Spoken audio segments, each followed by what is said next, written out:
अगर कहीं समुद्र पी लिया तो फिर क्या होगा? सर एक साहब ये आधार और निराधार की भक्ति क्या होती है?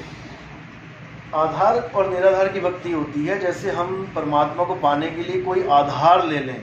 जैसे लोग कहते हैं कि भैया नाम जपोगे तो परमात्मा मिलेगा। अब यहाँ पर नाम का आधार ले लिया जी। या श्वासों को सिमरोगे, श्वासों पे नाम सिमरोगे तो परमात्मा मिलेगा, तो यहाँ श्वासों का आधार हो गया। अब कोई कहे नहीं 5 तत्वों की आवाज़ें सुनोगे तब परमात्मा मिलेगा, तो ये 5 तत्वों का आधार ले लिया अनहदनाद का, ये होगी निराधार भक्ति। जो सार शब्द की भक्ति है उसमें कोई आधार नहीं है, वो विहंगम चाल है पक्षी की तरह। पक्षी बिना आधार के जाता है, पक्षी की चाल जो है बिना आधार के। लोग कहते हैं वो पंखों के सहारे जाता है। अरे भैया पंख का सहारा का मतलब ये थोड़ी नहीं कि अलग से पंख लगा के जाता है। पंख तो उसका अंग है, उस पंख की वजह से उसका नाम विहंग है। विहंग को पक्षी कहते हैं, पंख उसके अंग हैं इसीलिए उसका नाम विहंग है और इसीलिए उसकी चाल है विहंगम चाल। उसको कोई ये नहीं कह सकता कि किसी और का आधार का मतलब होता है तुम अपने से अलग किसी चीज को पकड़ो। तो सर वो पंखों का आधार लेके तो उड़ता है। अरे भाई पंख उसकी चाल है, पंख चालदार है ना। मुर्गी को उड़ा के दिखाओ, ऑस्ट्रिच को उड़ा के दिखाओ, उसके पास भी तो पंख हैं। शतुरमुर्ग को उड़ा के दिखाओ, एक उसकी तरह उड़ के दिखाए, चील की तरह शतुरमुर्ग आसमान में बादलों के ऊपर, पंख तो उसके पास भी हैं, लेकिन उसकी चाल विहंग नहीं है। उसकी चाल विहंग नहीं है, विहंगम चाल होती है, रॉकेट की तरह जाती है ऊपर सीधी, सीधे ऊपर। इसको कहते हैं विहंगम चाल। अगर पंख का सहारा लिया होता तो शतुरमुर्ग के पास भी पंख है, उड़ के दिखाए। सही है भाई, नहीं उड़ सकता। मुर्गी उड़ के दिखाए आसमान के ऊपर, तुम्हें मुर्गियां उड़ती हुई दिखी कभी?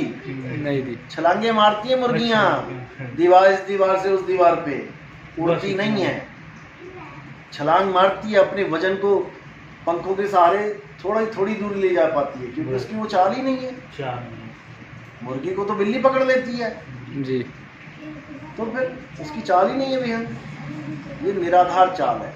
एक मुर्गी जैसे मान लेंगे अपने मूल ज्ञान में आ गई, तो बीच में अपन पे कोई काल का अटैक हो सकता है। काल का अटैक क्या होता है? सबसे पहले समझ लो काल है क्या। जो ये कह रहे ना काल का अटैक हो सकता है, यही काल है, ये मन ही डराता है। यही समझ रहे हो? कबीर साहब कहते हैं काल नाम की कोई चीज नहीं है। अगर तुम समझ जाओ अपने आप को तो तुम ही काल हो जाते हो। अभी तुम मारने लग जाओ बकरों को तो कोई और काल थोड़ी नहीं आ रहा है मारने, तुम ही बन गए, तुम ही काल हो गए।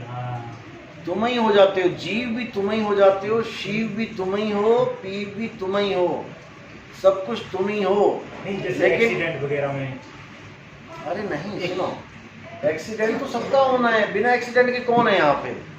एक्सीडेंट का मतलब होता है दिल की धड़कन रुक जाना, चाहे वो एक्सीडेंट से होए, चाहे बैठे बैठे हो जाए, चाहे डेंगू से मर गए, चाहे कुछ भी हो जाए, शरीर तो छोड़ना है। तुम शरीर छोड़ने को अलग अलग मत मानो।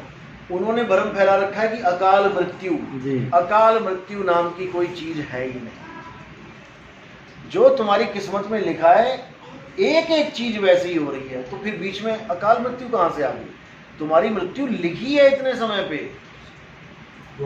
होनी है, और तुम्हारी नहीं होनी है मृत्यु। यही तो ज्ञान समझाया जा रहा है। तुम्हारी गाड़ी डिस्ट्रॉय होनी है, तुम्हारी गाड़ी का एक्सीडेंट होना है, चाहे दिल्ली में हो जाए, चाहे मुंबई में हो जाए, चाहे कल हो जाए, चाहे 10 साल बाद, चाहे 100 साल बाद हो जाए। गाड़ी तो छोड़ोगे भाई, इतना क्या मोह करना गाड़ी से? गाड़ी तो छोड़नी पड़ेगी, मोक्ष तो अधूरा रह जाएगा। नहीं रहेगा अगर तुम विहंगम चाल यूज कर रहे हो। मैं कहता हूँ तोते को पता लग गया कि वो आसमान है, आज खुल जाए पिंजरा चाहे 10 साल बाद खुल जाए, उसने तो आसमान में ही नजर आना है। आसमान में नजर आना है, पिंजरा खुलते ही जितनी जल्दी खुल जाए उतना अच्छा है। यानी कि तुम्हारा निशाना जितनी जल्दी लग जाए आसमान पे उतना अच्छा है तुम्हारे लिए। नहीं पानी उसमें शायद